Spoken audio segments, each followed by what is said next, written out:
Hay una pregunta que probablemente alguna vez te has hecho, aunque quizá no te guste admitirlo. ¿Por qué a algunas malas personas les va tan bien en la vida? Personas que mienten, manipulan, traicionan, utilizan a otros o simplemente parecen no preocuparse demasiado por el daño que causan y aún así prosperan. Tienen dinero, consiguen oportunidades, sus negocios crecen, encuentran pareja, viajan, parecen avanzar mientras otras personas, honestas, generosas, trabajadoras, que intentan hacer las cosas correctamente, pasan años enfrentando problemas, pérdidas, deudas o puertas cerradas. Y entonces surge inevitablemente esa sensación de injusticia. Porque desde pequeños muchos aprendimos una idea muy sencilla. Si haces el bien, te irá bien. Si haces el mal, tarde o temprano la vida te cobrará la factura. Pero crecemos, observamos el mundo y descubrimos algo incómodo.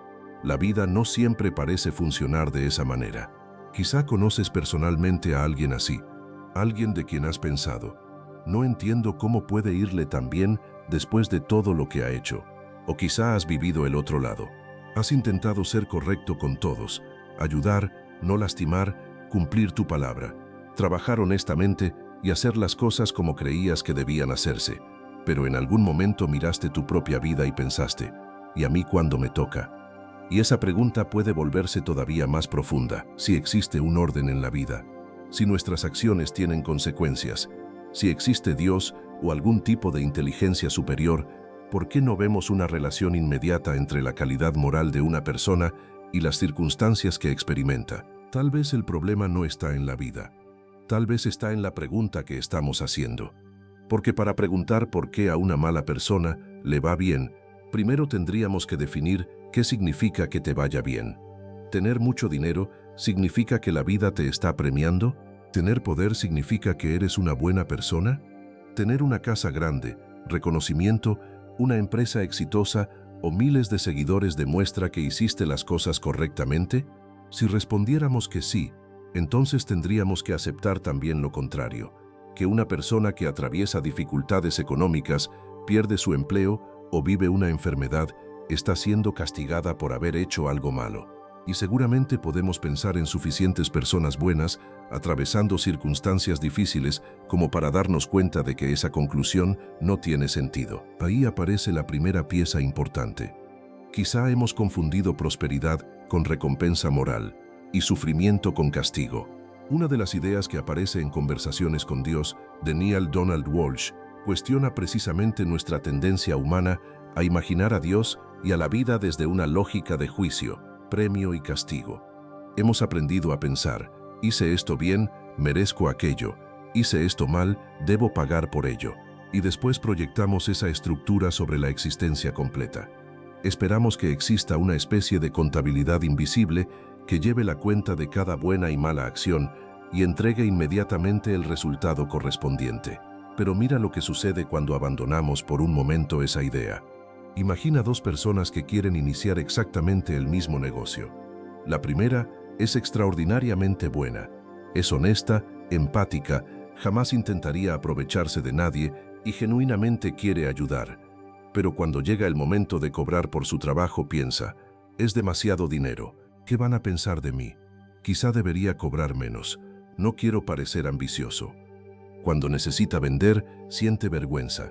Cuando alguien rechaza su propuesta, lo toma personalmente. Cuando aparece una oportunidad grande, piensa que quizá todavía no está preparado. Cuando gana dinero, incluso puede sentir cierta culpa, porque existen otras personas que tienen menos. La segunda persona no tiene necesariamente mejores valores. Quizá incluso es arrogante, egoísta y poco considerada con los demás. Pero cuando llega el momento de cobrar piensa: mi trabajo vale esto. Si alguien rechaza su propuesta, busca al siguiente cliente. Si aparece una oportunidad, levanta la mano. Si necesita negociar, negocia. Si fracasa, vuelve a intentarlo. Si gana dinero, no siente que tenga que pedir disculpas por haberlo conseguido. Después de 5 años, ¿cuál de las dos podría haber construido un negocio más grande? La respuesta incómoda es que podría ser la segunda. Pero observa algo importantísimo. Eso no significa que la vida haya recompensado su egoísmo. Tampoco significa que ser una mala persona sea una fórmula para prosperar. Significa simplemente que determinadas acciones producen determinados resultados independientemente de nuestra evaluación moral sobre quién las realiza. Si plantas una semilla y la cuidas correctamente, la planta no te pregunta primero si eres una buena persona. Si aprendes una habilidad, la practicas durante años y sabes venderla, esa habilidad no deja de funcionar porque tengas defectos. Si desarrollas confianza, tolerancia al rechazo, capacidad para tomar decisiones y persistencia, esas cualidades pueden producir resultados tanto en una persona generosa como en una persona egoísta. Y aquí la pregunta comienza a cambiar. Quizá el verdadero misterio no sea por qué algunas personas que hacen cosas malas prosperan. Quizá deberíamos preguntarnos por qué tantas personas buenas han aprendido que para seguir siendo buenas tienen que hacerse pequeñas. ¿Por qué asociamos algunas veces humildad con no reconocer nuestro propio valor? ¿Por qué confundimos generosidad con permitir que los demás se aprovechen de nosotros? ¿Por qué una persona puede sentirse culpable por cobrar lo que vale, decir que no, poner límites, querer más dinero o aspirar a una vida extraordinaria? ¿En qué momento aprendimos que sufrir nos hace moralmente superiores? Puedes ser una excelente persona y tener una relación terrible con el merecimiento. Puedes amar profundamente a los demás y sentir que no mereces recibir. Puedes ser honesto y tener miedo de tomar decisiones.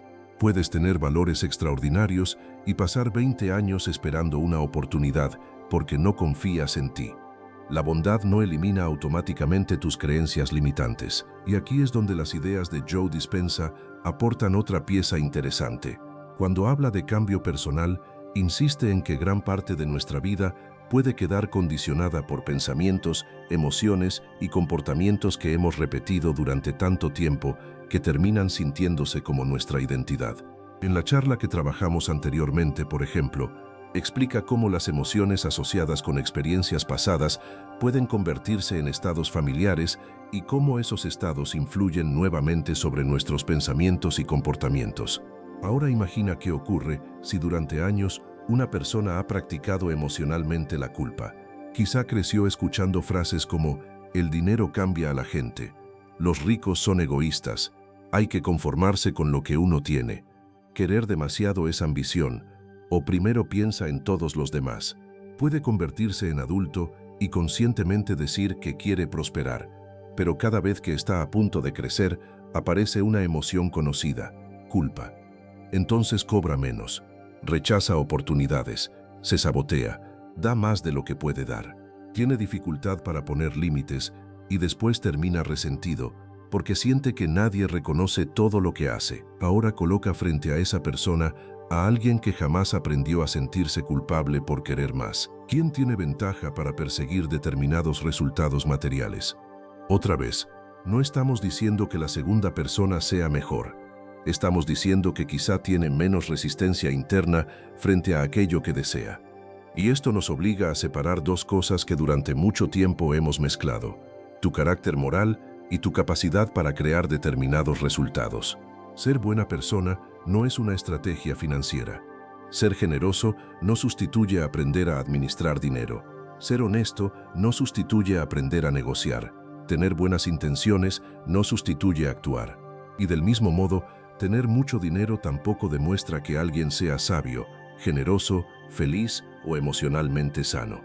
El dinero simplemente amplifica posibilidades. El reconocimiento aumenta visibilidad.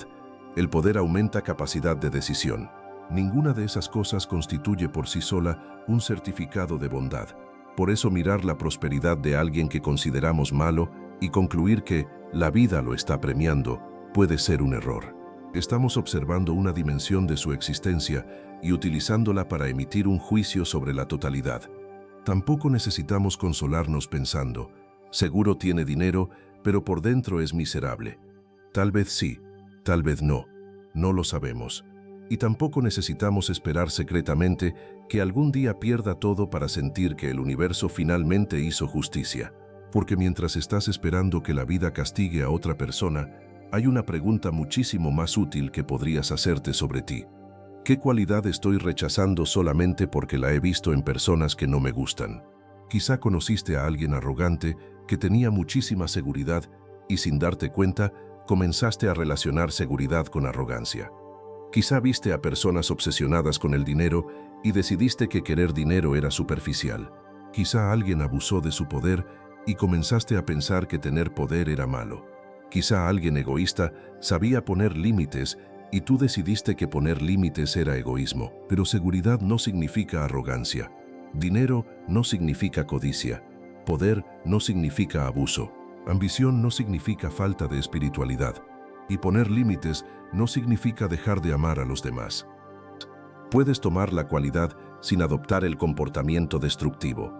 Puedes aprender de la determinación de alguien sin convertirte en esa persona. Puedes desarrollar seguridad sin perder empatía. Puedes aprender a vender sin manipular. Puedes querer dinero sin adorar el dinero. Puedes decir que no sin sentirte culpable. Puedes aspirar a una vida extraordinaria y seguir siendo profundamente generoso. Y quizá ahí comienza a aparecer una respuesta mucho más liberadora a nuestra pregunta inicial. Tal vez a algunas personas que consideramos malas les va bien en ciertas áreas, no porque la vida premie su maldad, sino porque la vida no está utilizando nuestros criterios morales para decidir quién puede aprender una habilidad, tomar una oportunidad, desarrollar confianza, asumir riesgos o producir determinados resultados. Pero todavía queda una pregunta mucho más difícil, porque si dejamos de pensar en la vida como un sistema automático de premios y castigos, entonces tenemos que preguntarnos qué ocurre con las consecuencias. ¿Significa esto que da exactamente igual lo que hagamos? ¿Que alguien puede lastimar, mentir o manipular y simplemente continuar sin que exista ningún efecto? No, y aquí es donde la diferencia entre castigo y consecuencia cambia por completo la respuesta. Porque quizá la vida no necesita castigarte desde afuera para que aquello que haces termine formando, poco a poco, la persona en la que te conviertes. Y esta diferencia es fundamental. Una consecuencia no siempre se parece a un castigo. No necesariamente significa perder dinero, enfermar, fracasar o experimentar exactamente el mismo daño que causaste. A veces esperamos que la vida funcione como una película. Alguien hace algo malo y unas escenas después recibe exactamente lo que merece. Pero la realidad es mucho más compleja. Las consecuencias también pueden ocurrir dentro de la propia persona, en aquello que practica cada vez que toma una decisión, en la manera en que aprende a relacionarse con los demás y, sobre todo, en la identidad que construye mediante sus acciones. Piensa en alguien que descubre que puede conseguir lo que quiere manipulando. Lo hace una vez y funciona. Después lo vuelve a hacer. Cada repetición refuerza una determinada manera de relacionarse con el mundo. Quizá obtiene dinero, quizá consigue poder, quizá incluso recibe reconocimiento. Desde afuera podríamos mirar únicamente esos resultados y decir, le está yendo increíble, pero estamos viendo solamente una parte de la ecuación. Porque mientras consigue determinadas cosas, también está practicando quién necesita ser para conseguirlas de esa manera. Está construyendo una forma de pensar, de reaccionar y de relacionarse, y aquello que repetimos no solamente produce resultados externos, también termina convirtiéndose en parte de nosotros. Esta idea conecta de una manera interesante con lo que Joe Dispenza explica acerca de los hábitos. Cuando repetimos suficientes veces determinados pensamientos, comportamientos y emociones, estos pueden terminar funcionando como programas automáticos. El cuerpo aprende la rutina hasta el punto de ejecutarla con muy poca intervención consciente. Por eso nuestras acciones no son importantes únicamente por lo que consiguen en el exterior. También son importantes porque cada repetición está entrenando a la persona que realizará la siguiente acción.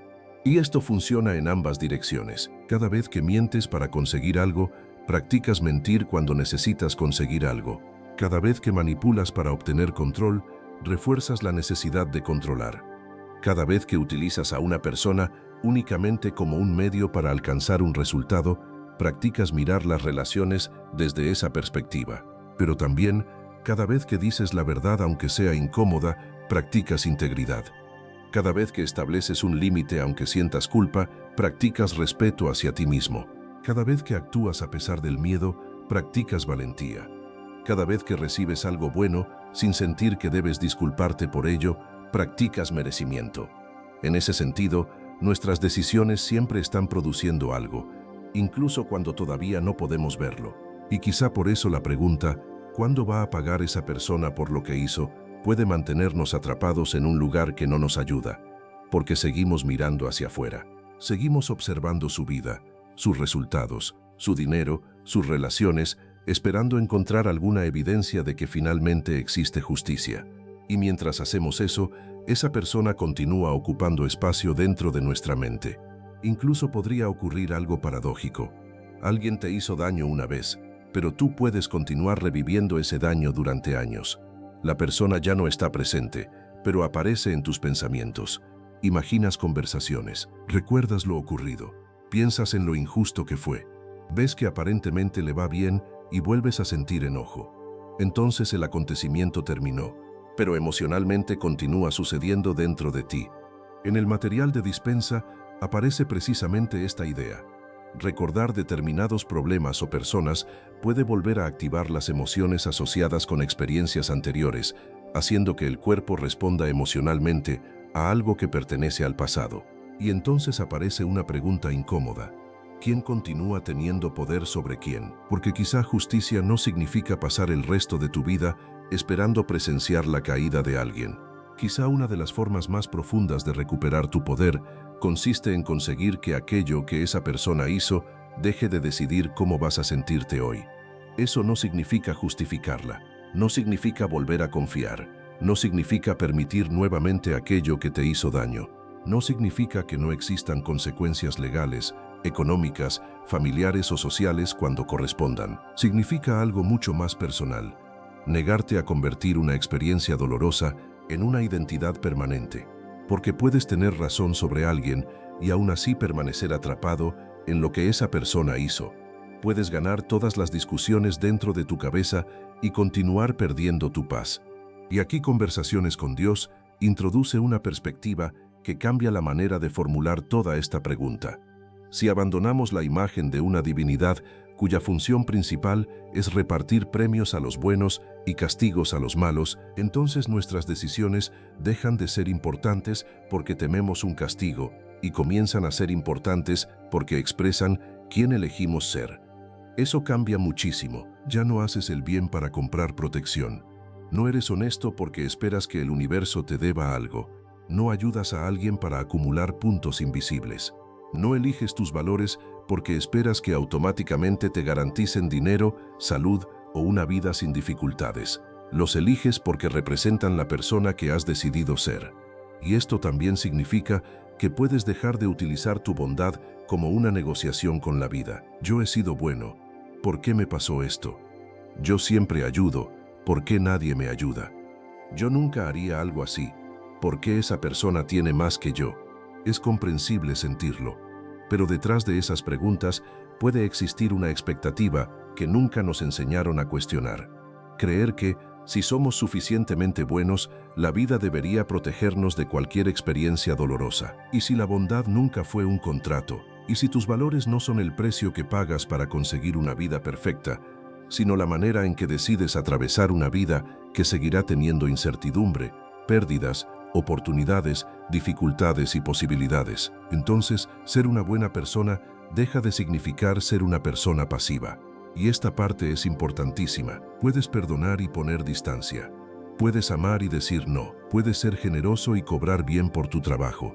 Puedes tener empatía y dejar de rescatar a todo el mundo.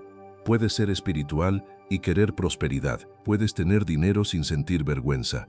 Puedes defenderte sin convertirte en aquello que te lastimó. Puedes tener ambición sin perder tus valores, porque quizá uno de los errores más costosos es pensar que solo existen dos opciones: ser bueno y sufrir, o ser egoísta y prosperar. No, existe una tercera opción. Puedes ser una persona íntegra y aprender también a ser fuerte. Y quizá eso sea precisamente lo que algunas personas necesitan escuchar. No necesitas copiar la falta de escrúpulos de alguien que prosperó. Pregúntate qué características útiles desarrolló esa persona que tú también podrías desarrollar sin abandonar tus principios. Tal vez sabe tolerar el rechazo, tal vez toma decisiones rápido, tal vez pide lo que quiere, tal vez no necesita aprobación de todo el mundo, tal vez sabe negociar, tal vez no siente culpa cuando recibe dinero, tal vez fracasa y vuelve a intentarlo al día siguiente. Toma la determinación, deja la manipulación, toma la seguridad, deja la arrogancia, toma la ambición, deja la codicia, toma la capacidad de poner límites, deja la indiferencia, toma aquello que te permite crecer sin convertirte en aquello que no quieres ser. Y ahora podemos regresar a la pregunta con la que comenzamos. ¿Por qué a las malas personas les va bien en la vida? Quizá porque la vida nunca prometió utilizar el dinero, el éxito o el reconocimiento como medidores de bondad. Una persona puede hacer cosas que consideramos moralmente incorrectas y al mismo tiempo desarrollar habilidades que producen resultados extraordinarios en determinadas áreas. Del mismo modo, una persona maravillosa puede cargar creencias, miedos y emociones que limiten profundamente lo que se permite recibir. La prosperidad no es un certificado de bondad y la dificultad no es un certificado de pureza. Pero existe algo todavía más importante. No necesitas esperar que la vida le quite algo a otra persona para permitirte construir algo bueno para ti, porque cada minuto que utilizas preguntándote por qué alguien tiene lo que no merece es un minuto en el que tu atención sigue colocada en su vida. Recupérala, mira hacia ti, pregúntate qué quieres construir, qué necesitas aprender, qué miedo necesitas atravesar, qué límite necesitas establecer, qué creencias sobre el dinero, el éxito, el amor o el merecimiento quizá ya no quieres seguir cargando. Y sobre todo, pregúntate algo que puede ser mucho más poderoso que ¿por qué a ellos les va bien? ¿Qué pasaría si dejara de creer que para ser una buena persona tiene que irme mal?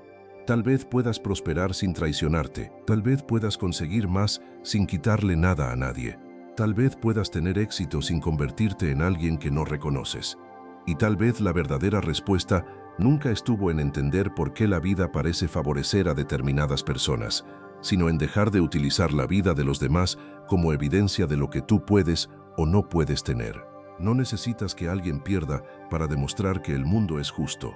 Necesitas dejar de entregar tu futuro a lo que alguien más hizo en tu pasado. Así que la próxima vez que veas a una persona y pienses, no entiendo por qué le va tan bien, observa lo que ocurre dentro de ti. Y en lugar de preguntarte qué hizo esa persona para merecerlo, pregúntate qué puedes aprender sin abandonar quién eres. Porque ser bueno nunca tuvo que significar ser débil. Ser espiritual nunca tuvo que significar vivir en carencia. Y tener valores nunca tuvo que significar renunciar a una vida extraordinaria. Puedes tener ambas cosas. Puedes crecer sin perderte. Puedes prosperar sin dejar de ser tú. Y quizá esa sea la respuesta que llevabas tanto tiempo buscando. Si alguna vez te has preguntado por qué parece que a las malas personas les va mejor, cuéntame en los comentarios qué piensas ahora después de escuchar esta perspectiva. Y si este tipo de conversaciones te ayudan a mirar tu mente y tu vida desde un lugar diferente, suscríbete a Mentor Consciente. Aquí no buscamos simplemente sentirnos motivados por unos minutos, buscamos reconocer las ideas que han dirigido nuestra vida durante años para poder elegir cuáles queremos seguir conservando.